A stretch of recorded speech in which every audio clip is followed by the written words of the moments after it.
सभी को जय मसीह की। प्रियो, एक और रविवार है, आराधना का दिन है, और हम जानते हैं कि आज भी हम अपने घरों पर आराधना करने के लिए मजबूर हैं।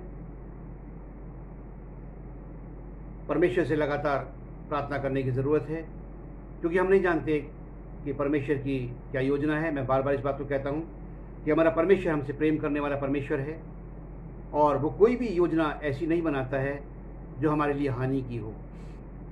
और समय आने पर परमेश्वर अपनी योजना को प्रकट करेगा, लेकिन परमेश्वर चाहता है कि जब तक उसके आराधना का भवन आराधना के लिए नहीं खुलता है, तब तक हमारे घर उसका आराधना का घर बन जाए, आराधना का घर बना रहे, लगातार हमारे परिवारों में उसकी आराधनाएं हों।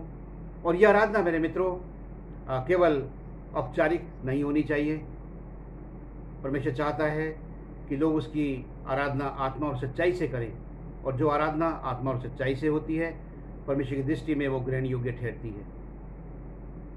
मेरे मित्रों, इस बात को जाने कि परमेश्वर हमारे मध्य में है, हमारी आराधनाओं को वो स्वीकार कर रहा है, और इस बात को याद करते हुए अपने सारे मन से हम परमेश्वर की आराधना करें, और परमेश्वर हर आराधना में हमारी अगुवाई करेगा और हमारी आराधना को ग्रहण की करेगा। आइए प्रार्थना करें। हमारे महान सामर्थ्य दयालु परमेश्वर, हम धन्यवाद देते हैं तेरे इस मुबारक दिन के लिए, जो पितामेश्वर तेरी आराधना का दिन है, और साथ में हमको याद दिलाता है कि आज से लगभग 2000 वर्ष पूर्व आज ही का दिन था जबकि तूने मृत्यु पर विजय प्राप्त की, शैतान का खुल्लम खुल्ला तमाशा बनाया, और अपने लोगों के मध्य से मृत्यु के भय को सदा के लिए निकाल दिया। धन्यवाद देते हैं कि पितामेश्वर, हालांकि तेरे भवन के द्वार बंद हैं, लेकिन तूने हमको मौका दिया है कि अपने घरों पर बैठकर हम पितामेश्वर तेरी आराधना कर पा रहे हैं। पितामेश्वर, इस समय हम विनती करते हैं कि हम में से हरेक के मन और ध्यान को केवल अपनी ओर केंद्रित कर, ताकि हमारा पारिवारिक रूप में जमा होना, अपने परिवार में प्रार्थना करना, आराधना करना पितामेश्वर महज एक औपचारिकता ना हो, बल्कि हम सब आत्मा और सच्चाई से तेरी आराधना करें, और हमारी आराधना तेरी निकटता में ग्रहण योग्य ठहर सके। हर घर में तेरी उपस्थिति को महसूस किया जा सके, हर घर पितामेश्वर तेरी ओर से आशीषित हो, और पितामेश्वर तेरी पवित्र आत्मा की अगुवाई में सारी इबादत का संचालन हो पाए। इस समय पितामेश्वर खातों से विनती करते हैं उन तमाम परिजनों के लिए जो किसी भी तकलीफ, परेशानी, बीमारी में हैं। खातों से पितामेश्वर कोविड-19 के पेशेंट्स के लिए पितामेश्वर विनती करते हैं कि बहुत ज़्यादा जानों का नुकसान हो चुका है, इसलिए विनती करते हैं पितामेश्वर की मेहरबानी से अपने क्रोध को शांत कर ले। पितामेश्वर, होने दे कि और ज़्यादा जानों का नुकसान ना हो सके, और जो इस बीमारी से पीड़ित है पितामेश्वर, उनके तमाम ट्रीटमेंट पर हम प्रभु यीशु मसीह के लहू को क्लेम करते हैं, और विनती करते हैं पितामेश्वर सभी को चंगाई मिल सके, और सभी अपने घर लौट कर तुझे धन्यवाद दे सके। खातों से वो तेरे तमाम लोग जिनका भरोसा केवल पितामेश्वर तुझ पर है, पितामेश्वर उनके विश्वास के अनुसार उनको संपूर्ण चंगाई मिल सके। पितामेश्वर, साथ ही विनती करते हैं इस कोविड-19 के प्रकोप को पितामेश्वर पूरे विश्व से, हमारे शहर और हमारे देश से ख़त्म कर दे। पिताजी, पिता, तू जानता है कि पूरा संसार इस समय बहुत परेशान है। तमाम मसीह लोग, मसीह कलीसियाएँ अपनी दृष्टि केवल तेरी ओर लगाए हुए हैं, क्योंकि पितामेश्वर तू दुख देकर पछताने वाला परमेश्वर है। तू अपनी इच्छाओं को अपने पुत्र और पुत्रियों की प्रार्थनाओं को सुनकर बदलने वाला परमेश्वर है। इसलिए पितामेश्वर, यदि कोई भूल, जो गलती, खता कहीं भी किसी से हुई है तो उसको माफ़ कर दे पिताजी, लेकिन इस समय अपने क्रोध को शांत कर ले पितामेश्वर। इस महामारी से पूरे विश्व को बचा ले पिताजी।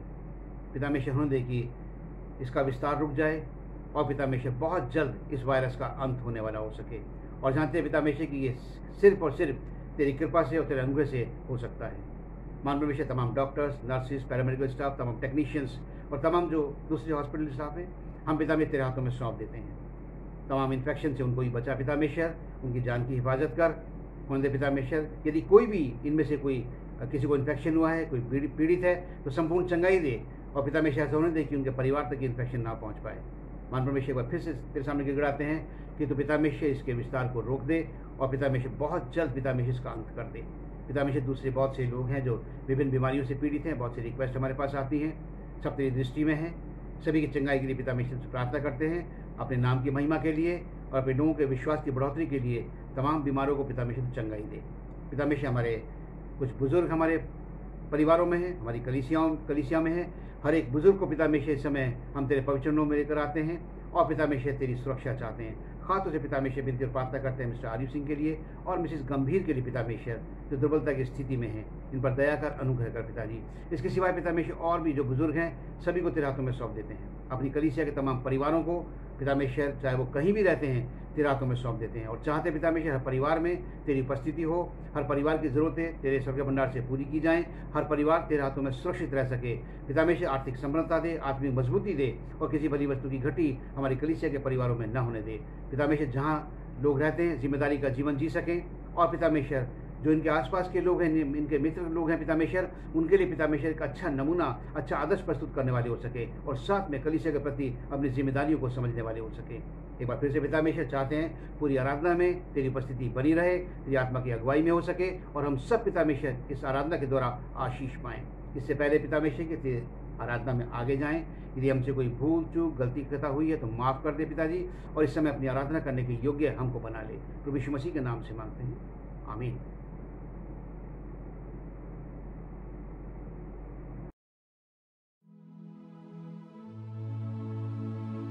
क्या तुम गए यीशु पास की मन शुद्ध हो, क्या उस लोहू में शुद्ध हुए हो, क्या संपूर्ण भरोसा उस पर रखते हो, क्या उस लोहू में शुद्ध हुए हो, क्या तुम शुद्ध हुए हो, आत्मा शुद्ध करने हार लहू में, क्या तुम्हारा मन निष्कलंक हुआ है, क्या उस लोहू में शुद्ध हुए हो, क्या तुम चलते प्रतिदिन त्राता के साथ, क्या उस लोहू में शुद्ध हुए हो,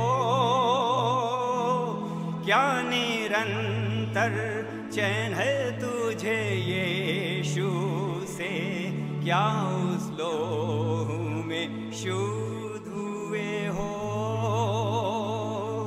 क्या तुम शुद्ध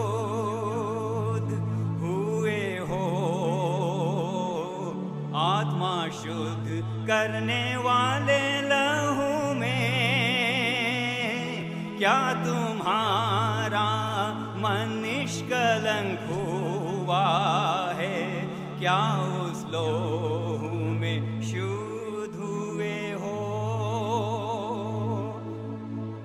क्या साफ कपड़ा होगा दूल्हा आवे जब, क्या उस लोहू में शुद्ध हुए हो, क्या तैयार है प्राण स्वर्ग धाम में जाने को, क्या उस लोहू में शुद्ध हुए हो, क्या तुम शुद्ध हुए हो, आत्मा शुद्ध करने हार लहू में, क्या तुम्हारा मन निष्कलंक हुआ है, क्या उस लोहू में शुद्ध हुए हो, पाप का मैला वस्त्र अब उतार के छोड़, उसके लहू में शुद्ध होके आ, मन अशुद्ध के लिए सोता बहती है, उसके लोहू में शुद्ध होके आ, क्या तुम शुद्ध हुए हो, आत्मा शुद्ध करने वाले लहू में,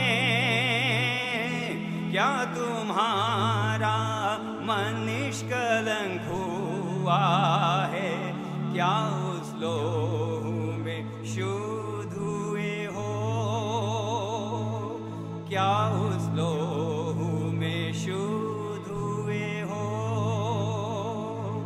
क्या उस लोहू में शुद्ध हुए हो। आप सभी को जय मसीह की।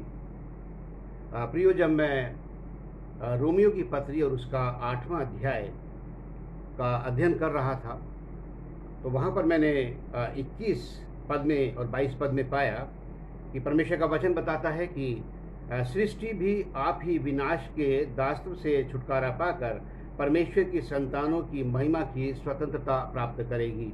और 22वां पद कहता है, क्योंकि हम जानते हैं कि सारी सृष्टि अब तक मिलकर करहाती और पीड़ाओं में तड़पती है।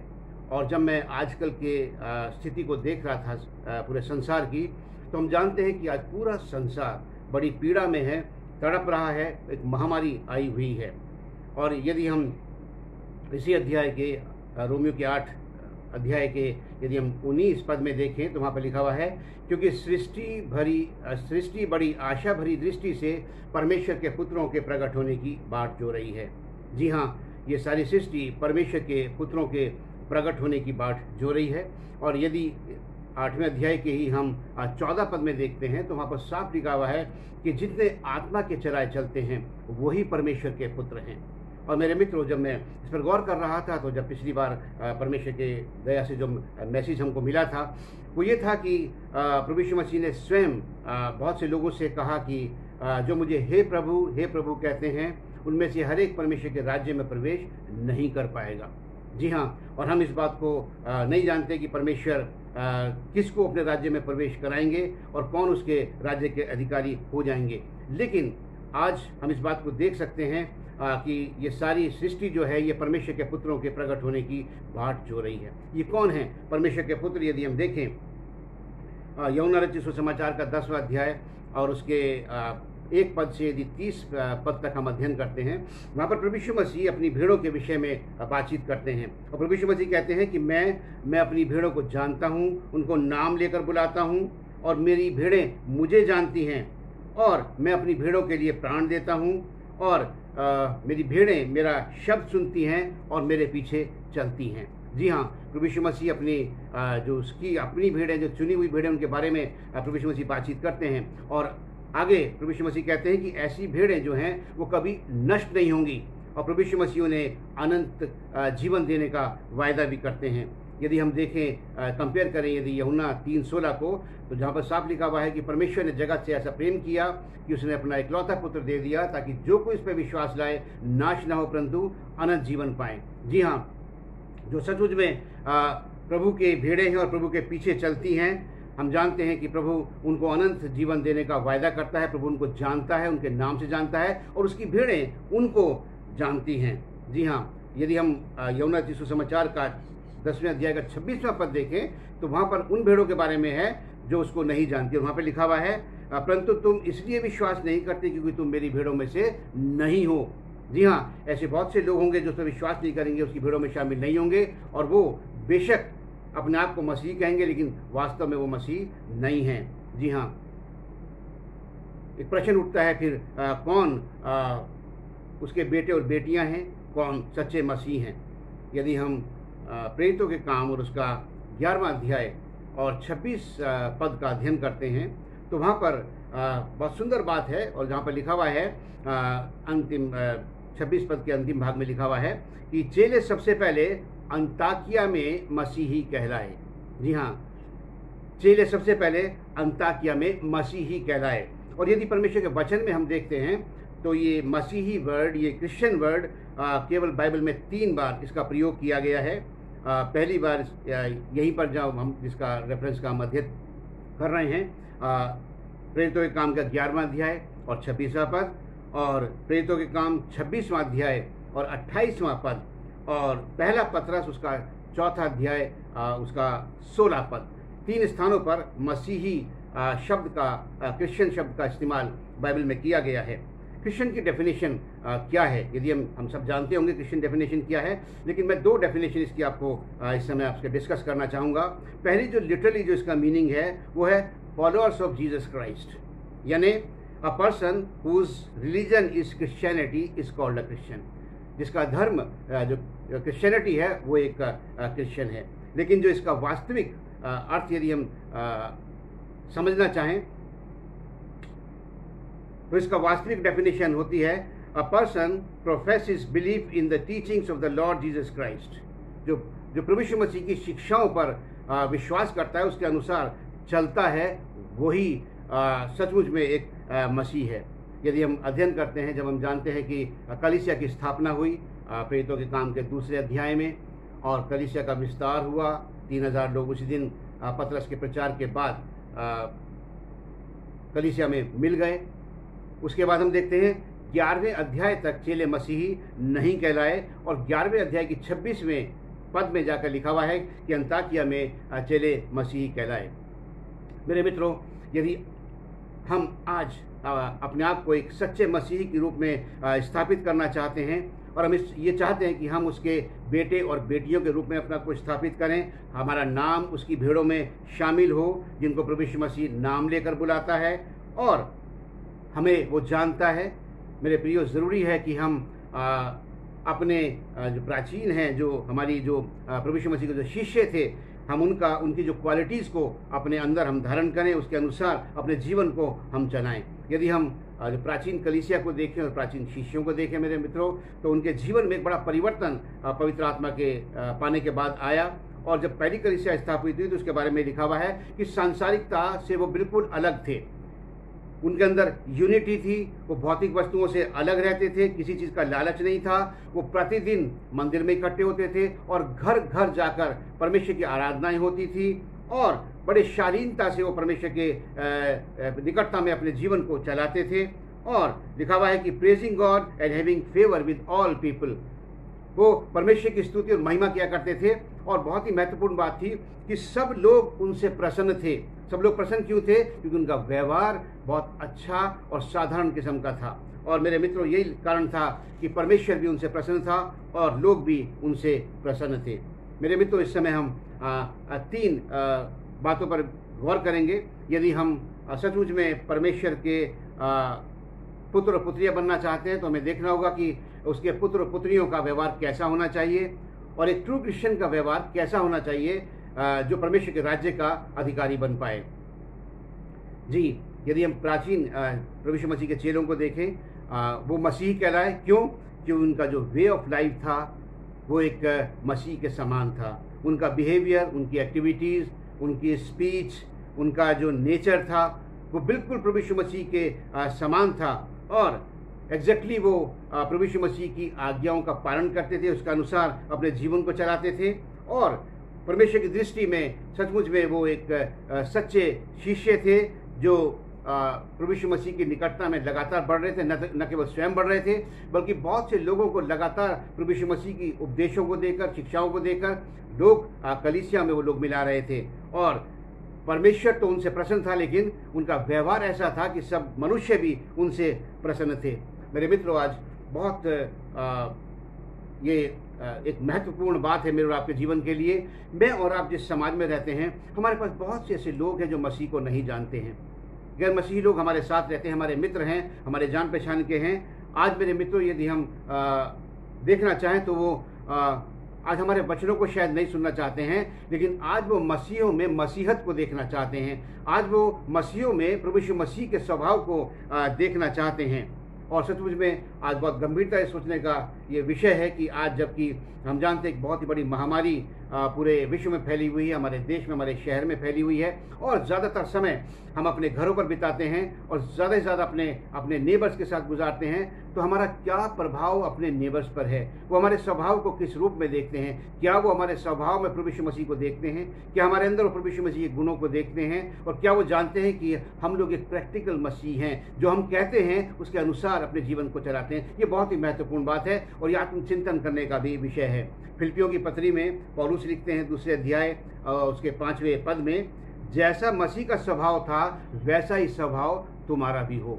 जी हाँ, परमेश्वर हमसे अपेक्षा करता है कि जब प्रभु यीशु मसीह को उसने हमारे लिए भेजा, वो हमारे लिए आया, हमारे लिए उसने अपनी जान दी, हमारे लिए कुर्बान हो गया, तो हमारा स्वभाव भी वैसा ही हो जैसा प्रभु यीशु मसीह का था। यदि हम इस बात का दावा करते हैं कि हम उसके पुत्र और पुत्रियां हैं। प्रभु यीशु मसीह का स्वभाव कैसा था? पहला पत्रस उसका 2 अध्याय और 21 से 24 पद में यदि हम देखें तो पत्रस वहाँ पर बताते हैं कि प्रभु यीशु मसीह सचमुच में उसका स्वभाव हमारे लिए एकमात्र आदर्श यदि हमारा कोई हो, हमारा रोल मॉडल जो है वो केवल प्रभु यीशु मसीह है। और पत्रस लिखते हैं कि उसने कोई पाप नहीं किया, उसके मुंह से कोई छल की बात नहीं निकली, वो गाली सुनकर गाली नहीं देता था और दुख उठाकर भी वो किसी को धमकी या श्राप नहीं देता था। और हम जानते हैं कि प्रभु यीशु मसीह इतने कष्ट में थे, सलीब पे चढ़े हुए थे, पीड़ा थी, उसके बावजूद वो प्रार्थना करते हैं, हे पिता इन्हें माफ कर क्योंकि ये नहीं जानते कि क्या करते हैं। जी हाँ, ऐसा स्वभाव हमारे प्रभु यीशु मसीह का था। आज मेरे मित्रों, हमारे मित्रगण, हमारे आसपास के लोग हमारे स्वभाव में प्रभु यीशु मसीह को देखना चाहते हैं। वो देखना चाहते हैं कि हम सच्चे मसीह हैं या नहीं हैं, क्या हम अपने परमेश्वर की संतान हैं, उसके पुत्र और पुत्रियां हैं। जी हाँ, 2 कुरिन्थियों उसका 3 अध्याय और उसके 30 पद में हम देखें तो परमेश्वर का वचन बताता है कि पौलुस लिखता है कि तुम मसीह की पत्री हो, तुम मसीह की पत्री हो और लोग तुम में मसीह को पढ़ते हैं। मेरे मित्रों, बहुत सावधान रहने की और जिम्मेदारी से अपने जीवन को जीने की आज ज़रूरत है, क्योंकि आज लोग हमें मसीह को पढ़ना चाहते हैं। तो आज बहुत ज़्यादा इम्पोर्टेंस इस बात की है मेरे मित्रों कि हमारा जो प्रैक्टिकल जीवन है, हमारा व्यवहारिक जीवन जो है, उसमें हमारा स्वभाव हमारे प्रभु यीशु मसीह की तरह हो, उसकी शिक्षाओं के अनुसार हो और हम आसपास के लोगों के लिए एक आदर्श बन सकें और लोग हम में प्रभु यीशु मसीह को देख सकें। और तब लोग प्रभावित होंगे और सच में वो जान पाएंगे कि हम परमेश्वर के पुत्र और पुत्रियां हैं।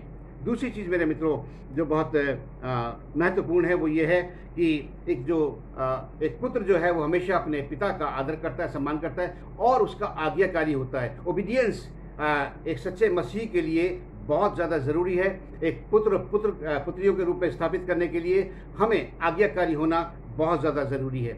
यदि हम प्राचीन काल में हम शिष्यों को देखें मेरे मित्रों, तो जब प्रभु यीशु मसीह के राज्य का विस्तार हुआ, प्रचार बढ़ता गया, तो हम जानते हैं कि चेलों पर सताव आया, उनको मारा गया, उनको धमकियाँ दी गई और यहाँ तक कि उनको बंदी बना दिया गया, पथरवा करने की कोशिश भी की गई। लेकिन वहाँ पर भी हम जानते हैं कि अपने प्रभु यीशु मसीह ने जो उनको आज्ञा दी थी कि जाओ और सारी जाति के लोगों को चेला बनाओ, वचन का प्रचार करो और जो विश्वास लाए उसे पुत्र पिता और पवित्र आत्मा के नाम से बपतिस्मा दो। मेरे मित्रों, हम जानते हैं कि चेले तमाम सताव के बावजूद, धमकियों के बावजूद इस कार्य में लगे रहे। उन्हें इस समय कोई डर नहीं था क्योंकि उन्हें परमेश्वर की आज्ञा का पालन करना था। और हम जानते हैं कि यदि हम प्रेरितों के काम का 4 अध्याय और उसका 19वां 20वां पद में देखते हैं तो वहाँ पर जब उनको धमकाया गया कि प्रभु यीशु मसीह के नाम से प्रचार नहीं करना, तो उन्हें स्पष्ट रूप से कह दिया कि भला क्या है ये बताओ कि हम परमेश्वर की आज्ञा माने या तुम्हारी आज्ञा माने। हमारे लिए ज़रूरी है कि जो हमने देखा है, जो हमने सुना है, हम उसकी बात करें, उसको प्रचार करें। और मेरे मित्रों, हम जानते हैं कि जब हालांकि चेले अभी तक जो थे एक सीमित दायरे में प्रभु यीशु मसीह के वचन को सुनाते थे, वो समझते थे कि जो उद्धार का कार्य है, जो वचन है, सुसमाचार है, केवल यहूदियों तक सीमित है और वो अन्य जातियों के पास नहीं जाते थे। लेकिन जब परमेश्वर की आज्ञा हुई कि उन्हें अन्य जातियों में भी सुसमाचार का प्रचार करना है, तो हम जानते हैं मेरे मित्रों कि वो बिना प्रश्न के, बिना सोचे वो अन्य जातियों में प्रचार के लिए निकल गए। और हम 11वें अध्याय में देखते हैं कि जाके उन्होंने यूनानियों में प्रचार किया और तब जाके लिखा हुआ है कि अंताकिया में सबसे पहले चेले जो हैं वो मसीही कहलाए। जी हाँ मेरे मित्रों, सचमुच में यदि मैं और आप अपने आप को परमेश्वर के राज्य का वारिस बनाना चाहते हैं, यदि मैं और आप चाहते हैं कि हमारी स्थापना उसके पुत्र और पुत्रियों के रूप में हो, हम एक सच्चे और रियल मसीही के रूप में हमारी पहचान बन पाए, तो परमेश्वर का वचन बताता है। यदि हम यूहन्ना रचित सुसमाचार उसका 14वां अध्याय और यदि हम 15वां पद देखें तो वहाँ पर लिखा हुआ है, if you love me keep my commandments. अगर तुम मुझसे प्रेम करते हो तो मेरी आज्ञाओं को मानो। ये एक निर्देश मेरे मित्रों मेरे और आपके लिए है। यदि मैं और आप इस बात को चाहते हैं कि मैं और आप उसके पुत्र और पुत्रियों के रूप में हमारी पहचान बन पाए, उसके पुत्र और पुत्री हम कहलाए जा सकें, तो सबसे पहले उसका निर्देश है कि यदि हम उससे प्रेम करते हैं, यदि सचमुच में उससे प्रेम करते हैं, तो हम उसकी आज्ञाओं के अनुसार अपने जीवन को चलाना है। और मेरे मित्रों, यही यूहन्ना अपने पहली पत्री के 5वें अध्याय के 3 पद में लिखते हैं, बहुत सुंदर पद लिखा हुआ है। और वहाँ पर यूहन्ना लिखते हैं कि परमेश्वर का प्रेम ये है कि हम उसकी आज्ञाओं को माने, और उसकी आज्ञाएं कठिन नहीं हैं। बहुत ही महत्वपूर्ण बात है मेरे मित्रों, यदि परमेश्वर के वचन का अध्ययन करते हैं तो उसकी बातें कठिन नहीं है, उसकी आज्ञाएं कठिन नहीं है, उसको मानना कठिन नहीं है। और परमेश्वर हमसे अपेक्षा करता है कि यदि हम सचमुच में अपने आप को ट्रू क्रिश्चियंस कहते हैं, यदि हम चाहते हैं कि हमारी पहचान उसके पुत्र और पुत्रियों के रूप में हो, तो मेरे मित्रों, परमेश्वर का वचन बताता है कि उसकी आज्ञाएं माने, क्योंकि वो कठिन नहीं हैं। और यूहन्ना 8 अध्याय उसका 31वां पद कहता है, if you continue in my words then you are my disciples. अगर तुम मेरी आज्ञाओं में बने रहो, मेरी आज्ञाओं को मानते रहो, तब तुम मेरे शिष्य हो। मेरे मित्रों, आज गंभीरता से विचार करना है कि क्या हम परमेश्वर की आज्ञाओं का पालन कर रहे हैं, क्या हम उसकी अपेक्षाओं पर खरे उतर रहे हैं, उसके अनुसार अपने जीवन को हम चला रहे हैं। मेरे मित्रों, प्रभु यीशु मसीह को जानना ही काफ़ी नहीं है, उसकी आज्ञाओं को मानना, उसकी शिक्षाओं के अनुसार अपने जीवन को चलाना एक सच्चे मसीह के लिए बहुत आवश्यक है। क्योंकि आज इस बात की बहुत ज़्यादा ज़रूरत है, जबकि पूरी सृष्टि करहा रही है और पूरी सृष्टि परमेश्वर के पुत्रों के प्रकट होने की बाट जो रही है। जी हम जानते हैं कि मत्ती रचित सुसमाचार उसका 28वां अध्याय और उसका 18वां और 19वें पद में महा आज्ञा दी गई है, जहाँ जिसके अनुसार हमें जाकर सब जाति के लोगों में सुसमाचार प्रचार करना है, उनको चेले बनाना है, उनको बपतिस्मा देना है। मेरे मित्रों, आपको शायद पता होगा या नहीं पता होगा, लेकिन ऐसी एक खबर आ रही है कि एक सरकार एक नेशनल एंटी कन्वर्जन लॉ बहुत शीघ्र लाने वाली है, और जिसके लिए फिर ये बड़ा मुश्किल हो जाएगा, और ये कन्वर्जन बड़ा मुश्किल हो जाएगा। उससे हमें डरने की ज़रूरत नहीं है, क्योंकि जो सच्चे मसीही होते हैं वो अपनी सरकार की आज्ञाओं का पालन करते हैं। हम उनका आदर और सम्मान करना जानते हैं, लेकिन क्योंकि इस बात को हम जानते हैं कि जो कुछ भी होगा वो परमेश्वर की इच्छा के अनुसार होगा, और परमेश्वर की जितनी भी योजनाएं जो परमेश्वर हमारे लिए बनाता है वो हमारे लिए हानि की नहीं होती, हमारे लाभ के लिए होती हैं। और हम जानते हैं कि इस संसार में प्रभु यीशु मसीह और परमेश्वर की इच्छा के बिना एक पत्ता भी नहीं हिल पाता। यदि ये एंटी कन्वर्जन लॉ पास भी होता है तो मेरे मित्रों, इसको हमको स्वीकार करना है, और अपने जीवन को हमें हमारा चरित्र, हमारा सुसमाचार उस समय बन जाएगा, हमारा व्यवहार उस समय सुसमाचार बन जाएगा। हम जानते हैं कि 75-76 में भी शायद एक बार एक MP थे जिनका नाम OP त्यागी था। वो इसी किस्म का एक बिल लेकर आए थे, और मसीहों ने थोड़ा सा सरकार से अपना विरोध प्रकट किया था। उन्हें बताया था कि ये हमारी जो आज़ादी है, धर्म मानने की आज़ादी है, इसमें बाधा है। तो वहाँ पर वो बिल को शायद वापस लिया गया था। लेकिन हमें अगर वो बिल पास भी होता है तो मेरे मित्रों, हमारा चरित्र, हमारा जीवन एक सुसमाचार से भरा हुआ जीवन होना चाहिए, ताकि हमारे वाणी से नहीं बल्कि हमारे चरित्र से लोग प्रभु यीशु मसीह को जाने।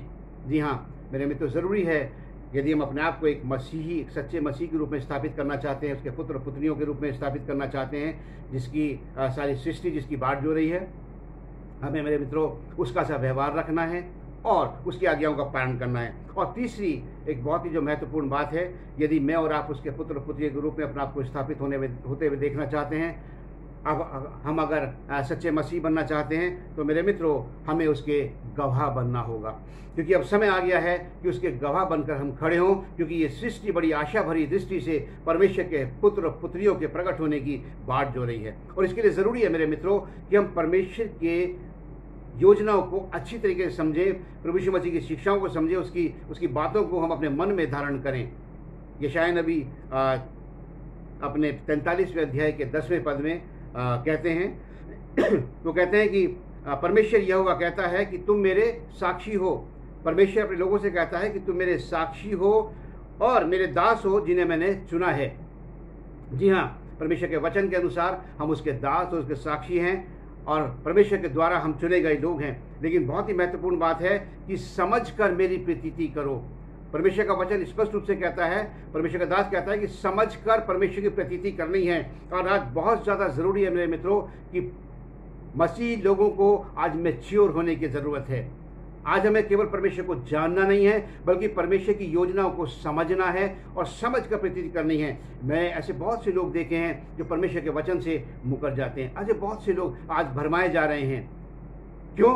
क्योंकि परमेश्वर के ज्ञान से वो वंचित हैं। और होशे नबी कहते हैं 4 अध्याय के 6 पद में लिखा हुआ है, मेरे ज्ञान के न होने से मेरी प्रजा नष्ट हो गई है। मेरे ज्ञान के न होने से मेरी प्रजा नष्ट हो गई है। तूने मेरे ज्ञान को तुच्छ जाना है। जी हाँ, आज बहुत से मसीह हैं जो परमेश्वर के वचन की समझ नहीं रखते, और यही कारण है कि वो बहुत से बहकावे में आते हैं, झूठी शिक्षाओं में अपने आप को ले जाते हैं। इसलिए यदि मैं और आप उसके गवाह बनना चाहते हैं, उसके पुत्र पुत्रियाँ बनना चाहते हैं, तो आज हमें समझ कर अपने परमेश्वर की प्रीति करनी होगी। और सचमुच परमेश्वर आज हमें मसीह लोगों को अपने गवाह के रूप में हमको देखना चाहता है। और ये गवाह को मेरे मित्रों बहुत आवश्यक है कि हमारा प्रभु यीशु मसीह से पर्सनल एक्सपीरियंस हो। मैं प्रभु यीशु मसीह को व्यक्तिगत रूप में जानूं और प्रभु यीशु मसीह मुझे जाने, तभी मैं उसका वास्तविक गवाह बन सकता हूं। उसका पुत्र और पुत्री के रूप में मेरी गिनती हो सकती है। यूहन्ना के सुसमाचार का 15वां अध्याय यदि हम देखते हैं और 27वें पद में प्रभु यीशु मसीह अपने शिष्यों से कहते हैं कि तुम मेरे गवाह हो। क्यों गवाह हो? क्योंकि तुम मेरे साथ रहे हो। बहुत सुंदर बात मेरे मित्रों, यहाँ पर प्रभु यीशु मसीह कहते हैं कि तुम मेरे गवाह हो क्योंकि तुम मेरे साथ रहे हो। और आज बहुत गंभीरता से इस बात पर चिंतन करने की जरूरत है। हम लोग जो कोई 20 साल से, कोई 30 साल से, कोई 50 साल से, कोई 60 साल से मसीह हैं, क्या मेरे मित्रों हम इस बात का दावा कर सकते हैं कि हम मसीह के साथ रहे हैं? आज बहुत ज़्यादा गंभीरता से विचार करने की ज़रूरत है, क्योंकि प्रभु यीशु मसीह लूका के सुसमाचार उसका 24वां अध्याय और 48 पद में अपने चेलों से कहते हैं कि तुम इन बातों के मेरे गवाह हो। Jesus spoke to his disciples and ye are witnesses of these things. कौन सी बातों के गवाह हो? प्रभु यीशु मसीह के शिक्षाओं के, प्रभु यीशु मसीह के द्वारा किए गए कामों के, प्रभु यीशु मसीह के उपदेशों के, उसकी मृत्यु के और उसके पुनरुत्थान के। प्रभु यीशु मसीह कहते हैं कि तुम इन बातों के गवाह हो। और मेरे मित्रों, आज बहुत ज़्यादा इस बात को ज़रूरी है, क्या मैंने और आपने सचमुच में प्रभु यीशु मसीह को जाना है, पहचाना है, और क्या मैं और आप उसके गवाह बन सकते हैं? और बहुत ज़्यादा ज़रूरी इस बात की है मेरे मित्रों कि जब तक हमारा पर्सनल एक्सपीरियंस यदि हमारा प्रभु यीशु मसीह के साथ नहीं होगा, हम उसके गवाह नहीं बन सकते हैं। हम जानते हैं कि जब चेले जो थे वो कमज़ोर थे, प्रभु यीशु मसीह का इनकार भी कर चुके थे, वो प्रभु यीशु मसीह के क्रूस के पास से भी चले गए थे, उसको अकेला छोड़ दिया था। उसके बाद जब पवित्र आत्मा की सामर्थ उनको मिली, तो प्रभु यीशु मसीह ने उनको आदेश दिया था कि तुम सारे यरूशलेम में, यहूदिया में, सामरिया में और पृथ्वी के छोर तक मेरे गवाह होगे। और हम जानते हैं कि उन्होंने इस बात को अच्छी तरीके से समझ लिया कि उन्होंने प्रभु यीशु मसीह को से व्यक्तिगत संबंध बना के रखा है, प्रभु यीशु मसीह को वो जानते हैं, और उन्होंने सब जगह प्रभु यीशु मसीह की गवाही को दिया। यहाँ तक कि धमकी के बावजूद, सताए जाने के बावजूद स्पष्ट रूप से उन्होंने कह दिया। यदि हम प्रेरितों के काम का 4वां अध्याय और 12वां पद देखते हैं तो साफ उन्होंने कहा कि आकाश के नीचे पृथ्वी पर प्रभु यीशु मसीह के नाम को छोड़कर कोई नाम दिया ही नहीं गया जिसके द्वारा उद्धार संभव हो। मेरे मित्रों, और ये गवाही आज मेरी और आपकी होनी चाहिए। मेरे मित्रों, हम जानते हैं कि आज ये सारी सृष्टि परमेश्वर के पुत्रों के प्रकट होने की बाट जो रही है। जी हाँ मेरे मित्रों, आज हम इस बात को भी जानते हैं कि जो उसके सच्चे गवाह होंगे, जो उसका सा व्यवहार रखते होंगे, जो उसकी आज्ञाओं का पालन करते होंगे और जो उसके गवाह बनेंगे, वही उसके पुत्र और पुत्रियाँ होंगे और परमेश्वर के राज्य में प्रवेश करेंगे। मेरे मित्रों, सचमुच में आज हम इस बात को भी जानते हैं कि 230 करोड़ के करीब मसीहियों की संख्या पूरे विश्व में है, 1/3 ऑफ वर्ल्ड पॉपुलेशन, हम इस बात को जानते हैं। लेकिन इन्हीं के बारे में प्रभु यीशु मसीह ने स्पष्ट रूप से कहा है कि इनमें से बहुत से लोग होंगे जिनको प्रभु यीशु मसीह कह देगा कि मैं तुम्हें नहीं जानता। आज आवश्यकता इस बात की है मेरे मित्रों कि मैं और आप भरकस प्रयत्न करें कि हमारा नाम प्रभु यीशु मसीह प्रभु यीशु मसीह हमारा नाम लेकर हमको पुकारें और हम भी उसके शब्द को पहचान के उसके पीछे चलें। एक धनी व्यक्ति प्रभु यीशु मसीह के पास आया, और ये बहुत समझने की बात है मेरे मित्रों, और एक रहस्य है। प्रभु यीशु मसीह के पास आया और अनंत जीवन का वारिस होने के लिए प्रभु यीशु मसीह से बात की। प्रभु यीशु मसीह ने कहा कि यदि तू सिद्ध होना चाहता है तो अपना माल कंगालों में बांट दे। और लिखा हुआ है कि वो धनी था तो उदास होकर चला गया। और प्रभु यीशु मसीह ने कहा कि धनवानों का परमेश्वर के राज्य में प्रवेश करना बहुत कठिन है, बहुत मुश्किल है। शिष्यों ने प्रभु यीशु मसीह से पूछा तो फिर किसका उद्धार हो सकता है? और प्रभु यीशु मसीह वहाँ पर कहते हैं, यदि हम देखें, बहुत इंपॉर्टेंट ये मेरे और आपके लिए है, 26वें पद में यदि उसको देखें, मत्ती 19 के 26वें पद में, तो वहाँ पर लिखा हुआ है, प्रभु यीशु मसीह कहते हैं कि मनुष्य से ये नहीं हो सकता परंतु परमेश्वर से सब कुछ हो सकता है। और मेरे मित्र, सचमुच में इसमें एक गूढ़ रहस्य छिपा है कि जो मनुष्य से नहीं हो सकता केवल वो परमेश्वर से हो सकता है। और इस बात को हमको समझने की ज़रूरत है। यदि हम यूहन्ना रचित सुसमाचार उसका 20वां अध्याय और 20 से 23 पद में यदि हम पढ़ते हैं तो वहाँ पर पतरस और याकूब की मदर प्रभु यीशु मसीह के पास आई और उससे एक डिमांड रखी कि मेरा एक पुत्र तेरे, जब तू अपने राज्य में आए तो एक तेरी दाहिनी ओर बैठे और एक तेरे बाईं ओर बैठे। और प्रभु यीशु मसीह ने उससे क्या कहा कि जो कटोरा मैं पीने पर हूँ, क्या तुम उसको पियोगे? हाँ, पियोगे, ज़रूर पियोगे। और हम जानते हैं कि याकूब और यूहन्ना ने वो कटोरा पिया। और प्रभु यीशु मसीह आगे कहते हैं कि लेकिन एक बात है कि किसी को अपने दाएं और बाएं बिठाना ये मेरा काम नहीं है, पर जिसके लिए पिता की ओर से तैयार किया गया है ये उसके लिए है। जी हाँ मेरे मित्रों, बहुत गंभीरता से सोचने की ज़रूरत है। मैं और आप अपने कामों से हम परमेश्वर को प्रसन्न नहीं कर सकते। हमारे धर्म के काम हमारी दृष्टि में धर्म के हो सकते हैं, लेकिन परमेश्वर का वचन बताता है कि वो गंदी धज्जियों के समान हैं। और हमें से हर एक को अपना लेखा जोखा प्रभु को देना होगा। यदि हम रोमियो की पत्री उसका 14 अध्याय और उसका 12वां पद देखते हैं तो वहाँ पर स्पष्ट रूप से लिखा हुआ है कि हमें से हर एक को परमेश्वर को के सामने अपना लेखा और जोखा देना पड़ेगा।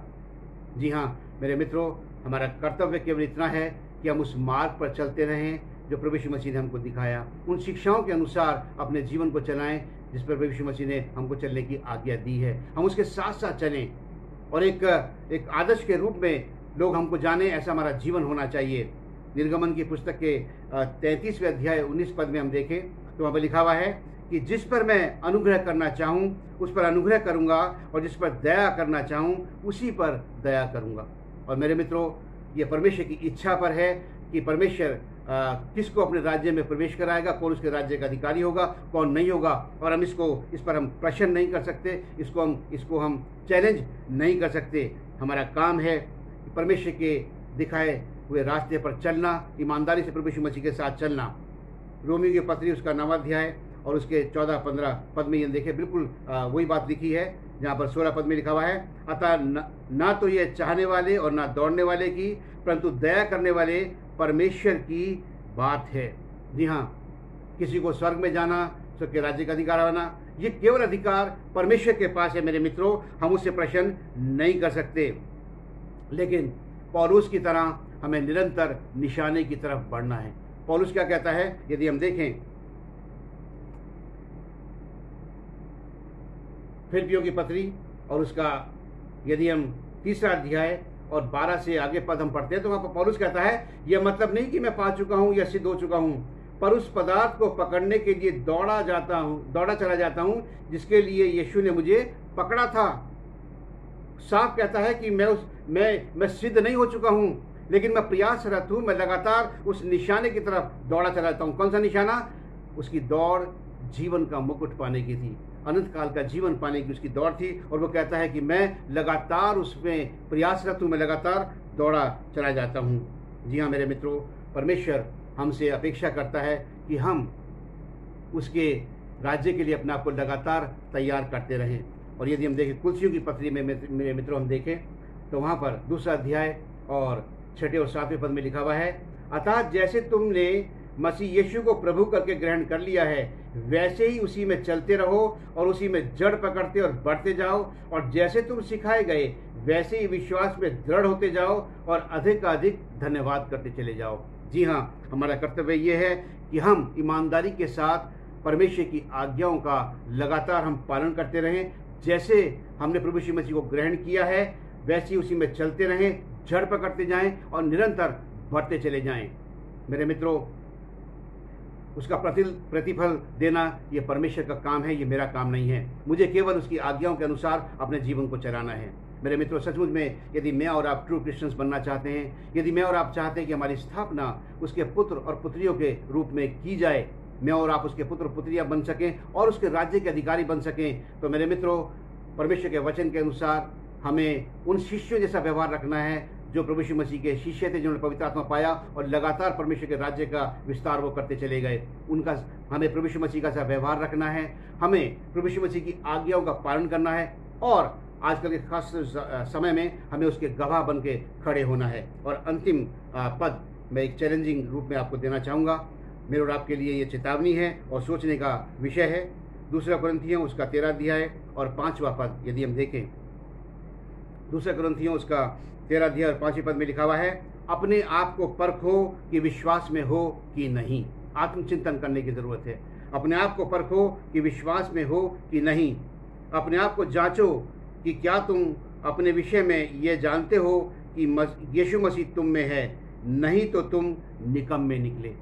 आज मेरे मित्रों, अपने आप को परखने की ज़रूरत है, क्योंकि मुझसे बेहतर मेरे जीवन के बारे में यदि कोई जानता है तो परमेश्वर जानता है, वरना मुझसे बेहतर और कोई दूसरा नहीं जानता। मुझे अपने आप को जवाब देना है, आपको अपने आप को जवाब देना है कि हमें आज अपने आप को परखने की ज़रूरत है कि हम, और जांचने की ज़रूरत है कि हाँ, हम प्रभु यीशु मसीह हमारे अंदर है या नहीं है, और आत्मचिंतन करने की ज़रूरत है। मेरे मित्रों, परमेश्वर का हम धन्यवाद देते हैं कि परमेश्वर अपने वचनों के द्वारा हमको बताता है। याद रखें कि ये सारी सृष्टि आज पीड़ा में है, करहा रही है, और वो परमेश्वर के पुत्रों के प्रकट होने की बाट जो रही है। और परमेश्वर का वचन बताता है कि जो आत्मा के चराए चलते हैं वही परमेश्वर के पुत्र हैं।